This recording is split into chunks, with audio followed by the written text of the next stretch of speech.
Hello learners, welcome to the session on carcinogenicity.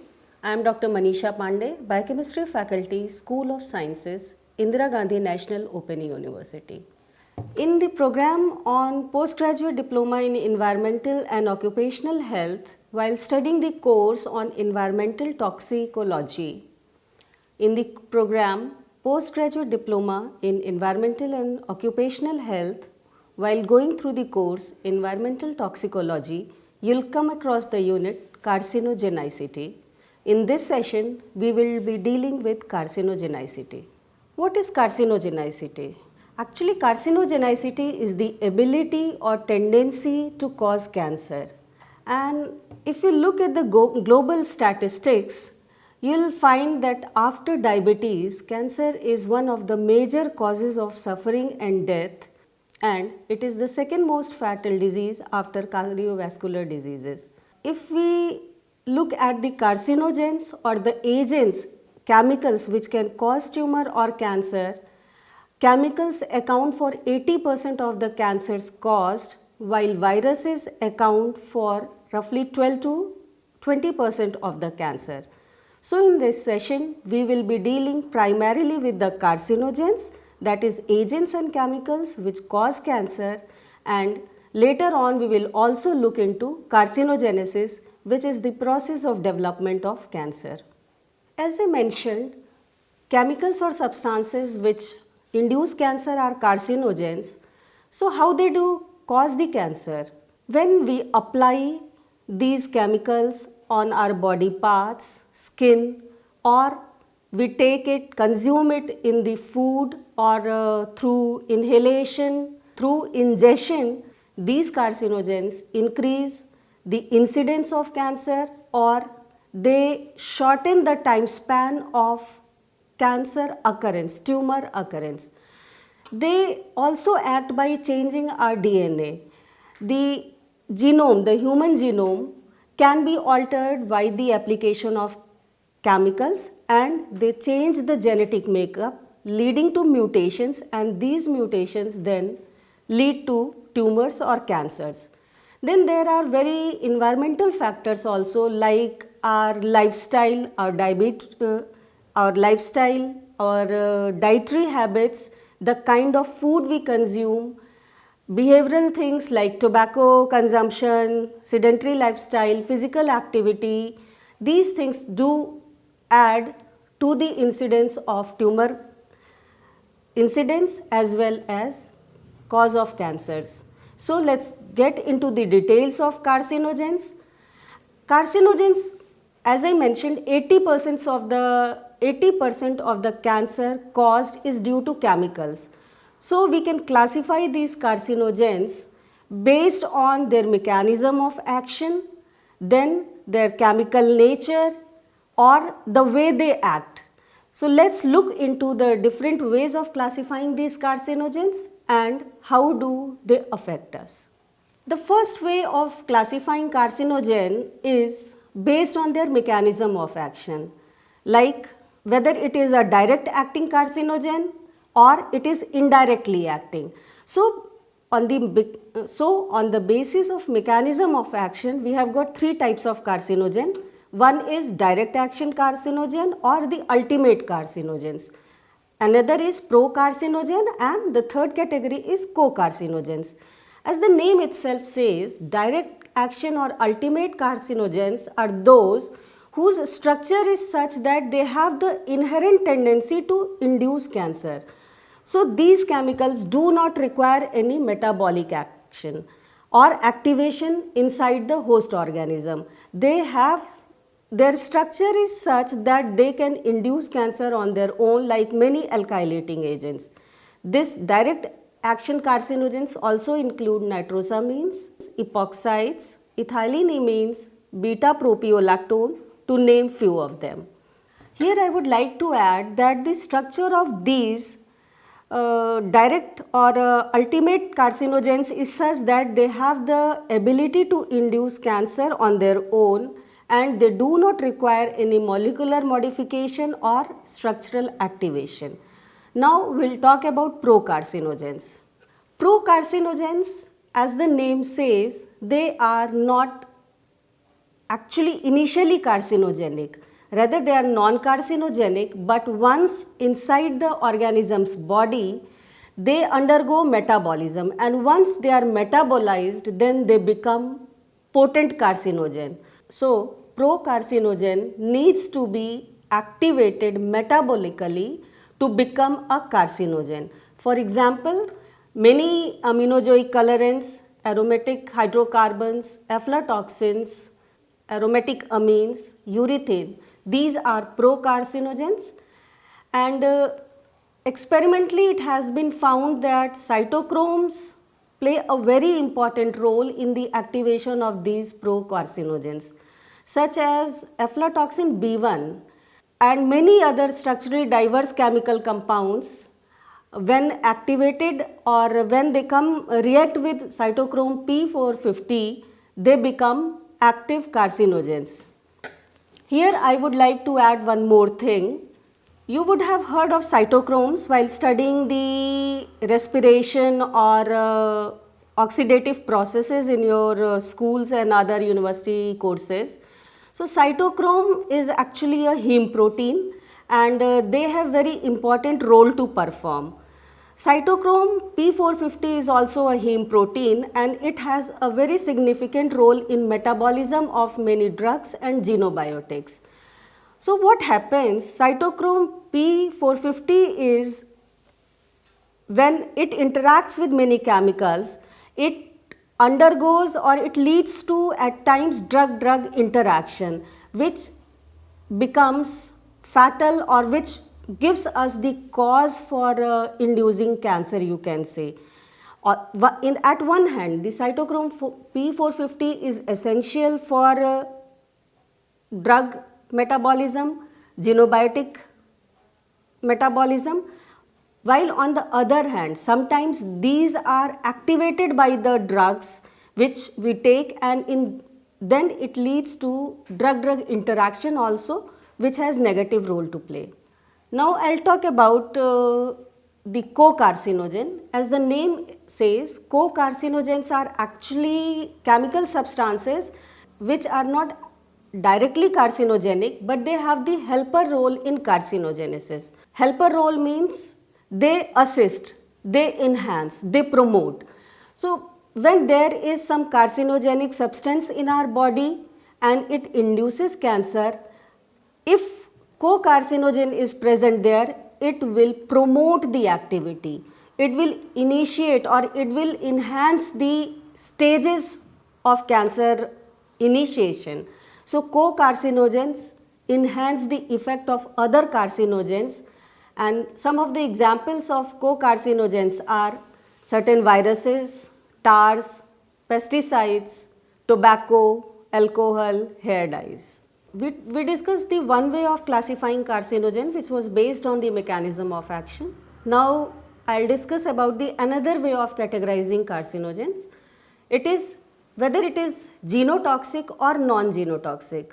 The geno or non-geno, the word geno indicates genome, the genetic component. Now, any chemical substance can be genotoxic if it possesses the ability to interact with DNA or our cellular mechanism, and then it has the capacity to alter the integrity of our genome. On the other hand, if the carcinogen or the chemical moiety is not directly interacting with DNA, then it is said to be non-genotoxic carcinogen. But these non-genotoxic carcinogens,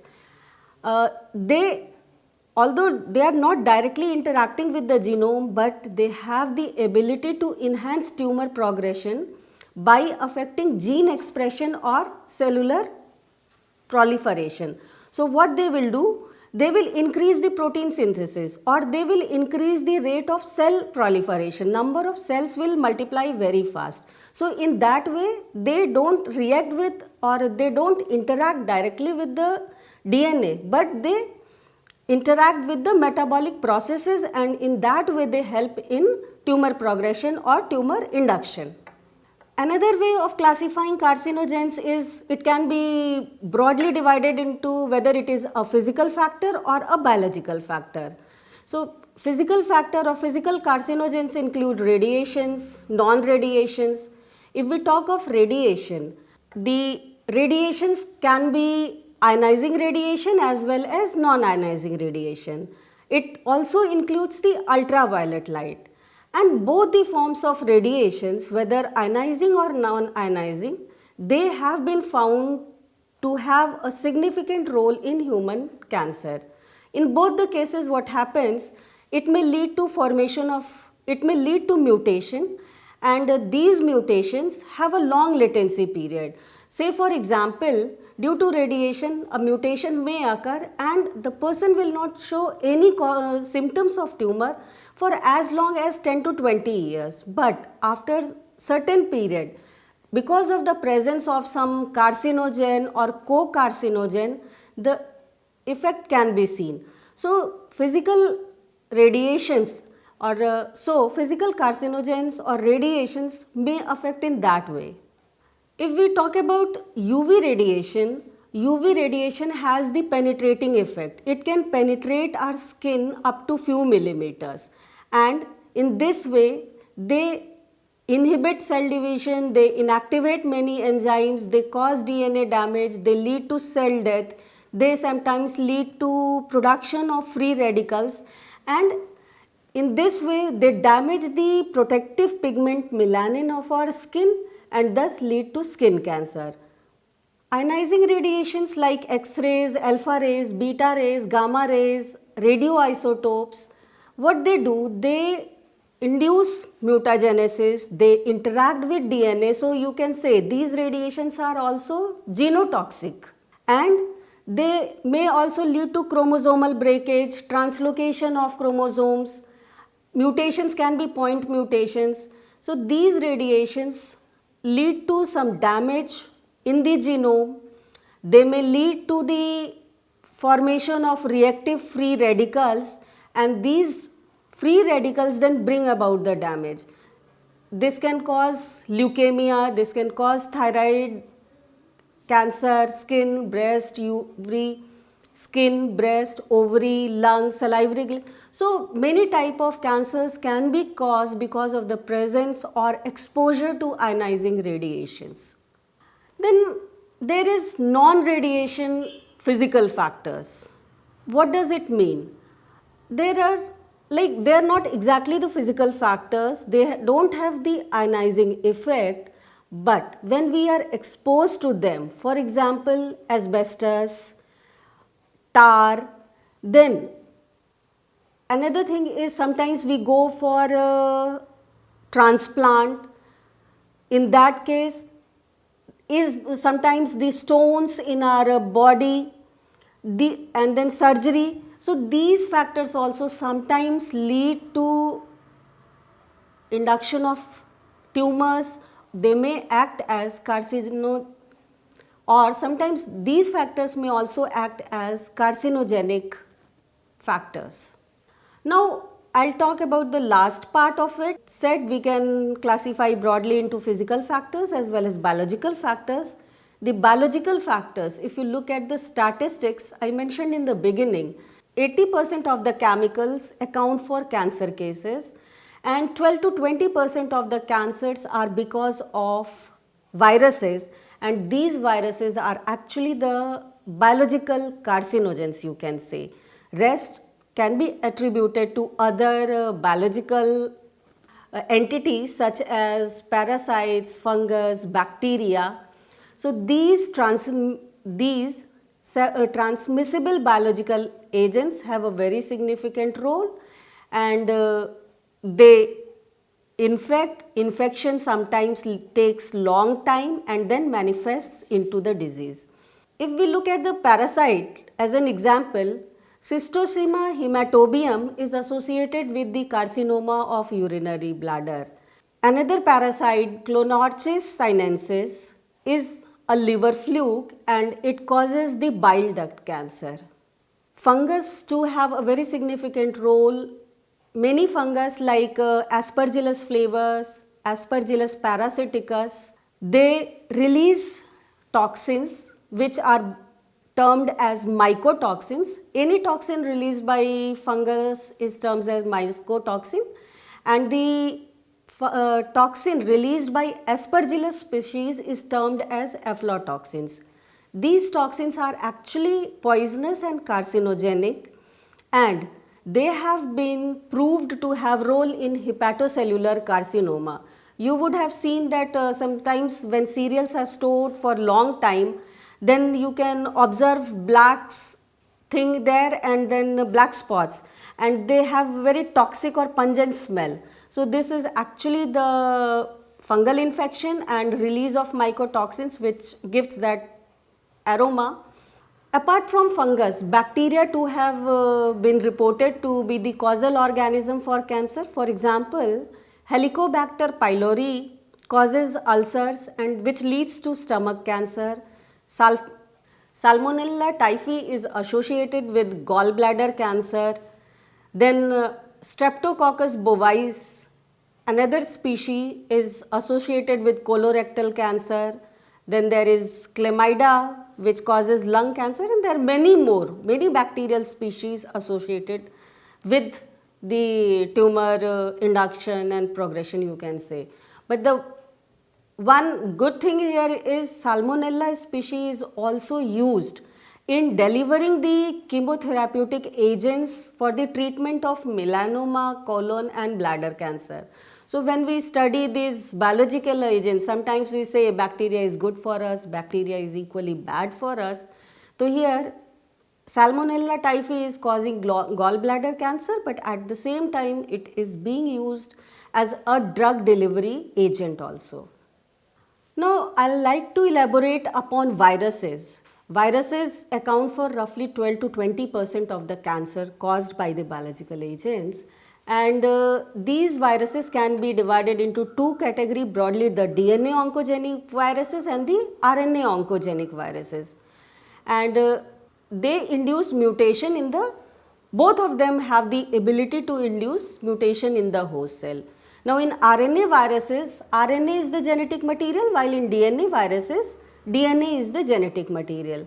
If we look at the example of RNA viruses, you would have heard of hepatitis C virus, you would have heard of HIV, the human immunodeficiency virus, and both these viruses have a very high rate of mutation, and as compared to the DNA viruses, in general RNA viruses have very high rate of mutation. They cause more mutations vis-a-vis the DNA viruses. Here I would like to emphasize on one more point: viral infection alone is not responsible for oncogenesis. There are multi-steps in the process of cancer development, and they all together lead to the progression of cancer. So we have discussed various ways of classifying the carcinogens. Let's summarize what we did. We can broadly classify the carcinogens on the basis of mechanism of action, like ultimate carcinogens or direct acting carcinogens, then pro-carcinogens or co-carcinogens, then genotoxic or non-genotoxic. But here we can put the entire thing together, like radiation may lead to tumor, or radiation can act as a carcinogen, in which we have ionizing radiation, UV radiation, non-ionizing radiation, gamma rays, so many things. Then infection could lead to carcinogenesis, like viruses, bacteria, fungus, parasites. There are many chemicals which we come across. It may be occupational, from our workplace, like arsenic, asbestos, coal, soot, or polyaromatic hydrocarbons. Then chemicals which we acquire by our behavioral habits, like tobacco, alcohol. It could be dietary thing, what we consume, it could be calorie, it could be low fiber, it could be our physical activity, whether we are sedentary or we are active. So many things put together act or induce. So many things put together may act as a carcinogen, or it may act as a co-carcinogen or pro-carcinogen and lead to tumor induction. Thank you.